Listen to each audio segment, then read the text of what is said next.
नमस्कार मंडळी, आपले स्वागत आहे टेस्ट वाईज मध्ये. तर आज आपण पाहणार आहोत मुंबईचा फेमस वडापाव. रेसिपी शेवटपर्यंत नक्की पहा. आवडल्यास लाईक, शेअर, सबस्क्राईब करा. आता आपण बटाटे वड्यासाठी बटाटे स्वच्छ धुवून कुकरला लावून घेणार आहोत. साहित्य आपण आता पाहू. कोथिंबीर घेतल्या 1 वाटी, हिंग थोडा 1 चमचा, मोहरी, मिरची, लसूण, हळद, धने, जिरे, कढीपत्ता, मीठ आणि आलं आणि बटाटे. 4 बटाटे मी इथं घेतले.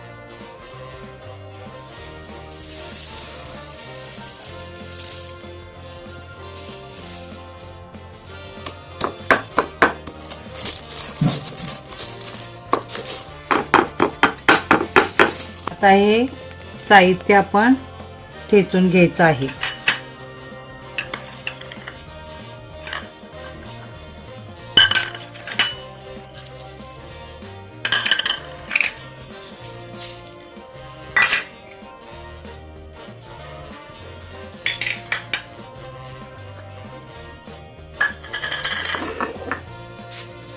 आता हे सगळं मिक्स ठेचून घ्यायचं. याचा ठेचा बनवायचा.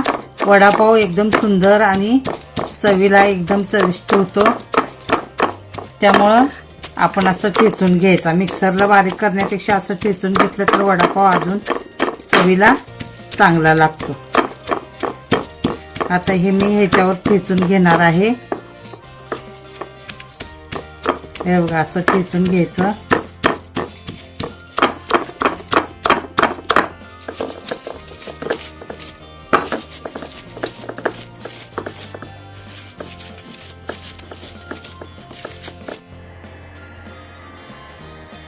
आता आपण वडापावसाठी लागणारे मसाला भाजून घेणार आहोत.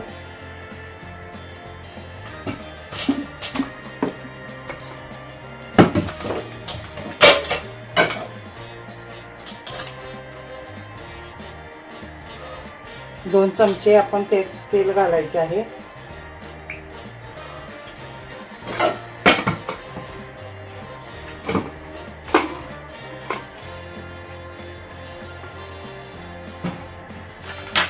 ही मिरची बारीक करून घेतलेला आहे ना, ते आता मी ह्याच्यात भाजून घेणार आहे. तेल जरा, हे मी बटाटे वड्यासाठी ठेचून घेतलेला हे ठेचा आहे, ते आता आपण भाजून घ्यायचा आहे. चांगला भाजून घ्यायचा. ठेचून टाकलं की नाही मग चवीला वडापाव, गाडीवरचा वडापाव जसा असतो तसा चवीला लागतो. ते आपण चांगलं भाजून घ्यायचं. गॅस मोठा ठेवायचा.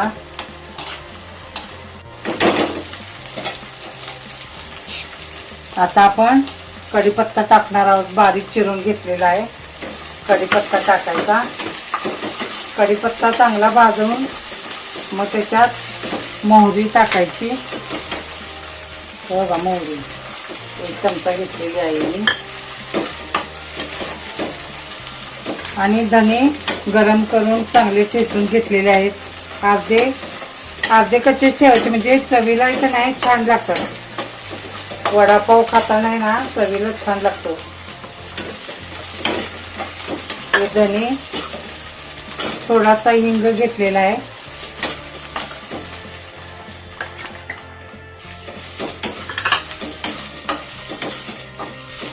आणि 1 चमचा हळद घेतलेली आहे. आता हे चांगलं भाजून घ्यायचं आणि थोडंसं मीठ टाकायचं. आधीच आपण त्या ठेच्यामध्ये पण टाकलेलं आहे. थोडंसं टाकायचं. आपल्या चवीपुरतं मीठ टाकून घ्यायचं. आणि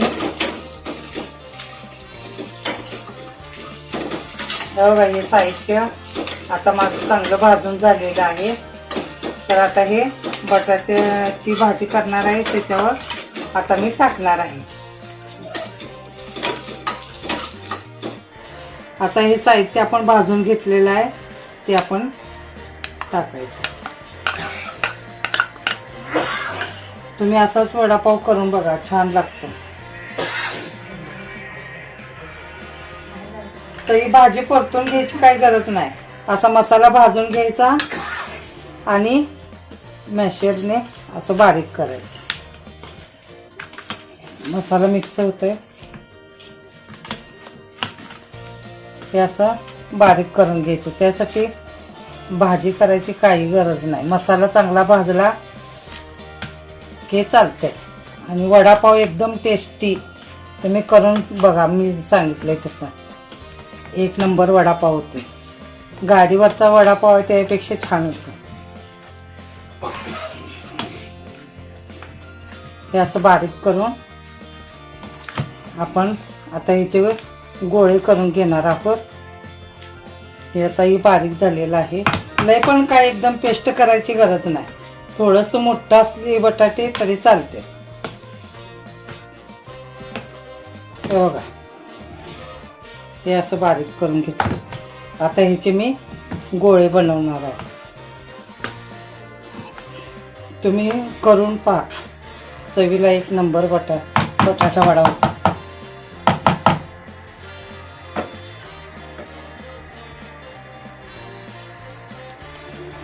हे बघा असे थोडे अजिबात छोटे छोटे एकदम मोठे करायचे नाहीत, मग तळल्यानंतर लय मोठा वडा होतोय. हे अशा प्रकारे आपण वडे बनवून घेतलेले आहेत. आता आपण पीठ तयार करायचं आहे वडे बनवण्यासाठी. आता वड्यासाठी आपण लागणारे पीठ तयार करून घेऊ. 1 वाटी पीठ घेतलेलं आहे मी बेसनचं. आणि आता मीठ घेणार आहे थोडं. मीठ, खायचा सोडा थोडासा घालायचा.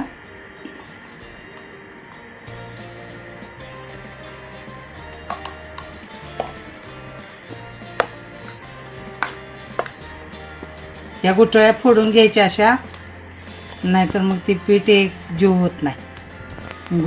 गुठळ्या हाय तशाच राहत्यात. आता आपण याच्यात पाणी घालून हे पीठ चांगल्या प्रकारे बनवून घेणार आहोत. गुठळ्या होऊन द्यायच्या नाही, ते एक जीव करायचं हे पीठ. मग वडे पण छान येते. आणि लय पातळ पण करायचं नाही, वड्याला लागलं पाहिजे असं मध्यम पीठ बनवायचं. आणि ह्याच्यात आहे की नाही थोडंसं तेल घालायचं गरम, वडे छान होते. ओवा घेतलेला आहे मी 1 चमचा.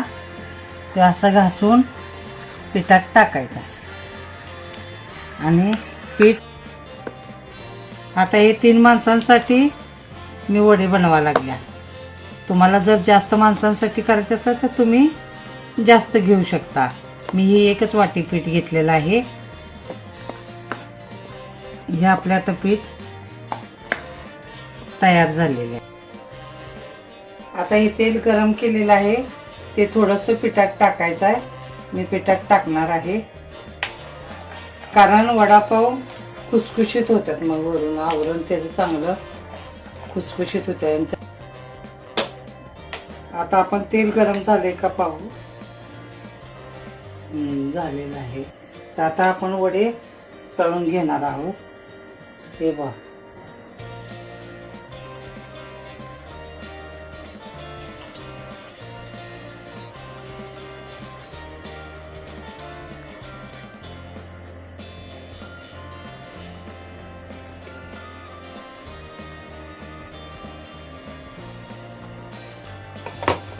हे वडे आता आपण तयार केलेले आहेत.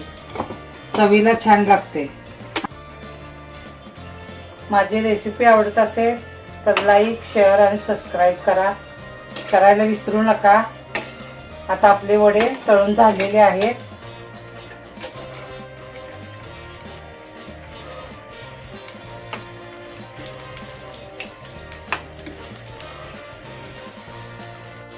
हे आपले वडे तळून झालेले आहेत.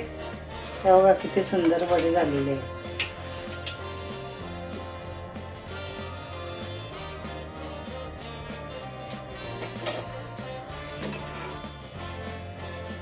आता आपण चटणीसाठी चुरा करून घेणार आहोत. आता वडापावला चटणी बनवून घ्यायची आहे.